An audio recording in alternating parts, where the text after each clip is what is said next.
তুমি ক্রিকেট মিরকেট বাদ দিয়ে তুমি ধান ফান চাষ করো আর ক্ষেত খামারে কাম করো, কৃষি বিষি করো, তোমার দ্বারা ইয়ে ভালো হইবে। বাবা নাজমুল হাসান শান্ত, তোর পাও দুইটা ধরছি বাবা, তুই জাতীয় দলে আর খেলিস না বাবা।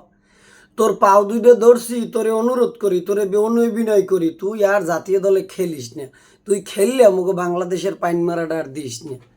এই বাংলাদেশটার ডুবানোর জন্যে তোর না হানে একজন প্লেয়ারই যথেষ্ট বাবা, একজন, 3-4টি লাগবে না, তোর না হানে একজনই যথেষ্ট। তোর পাও ধরছি, তোর দ্বারে মাপ চাই। বাংলাদেশের সাপোর্টার হইয়া, বাংলাদেশের ভক্ত হইয়া জীবনের সবচাইতে বড় ভুলটা হইছে। আর এখন বর্তমানে এই ভুল থেকে বাঁচার জন্য তুই আমাকে একটু মাফ কর। তুই জাতীয় দলে খেলিস না।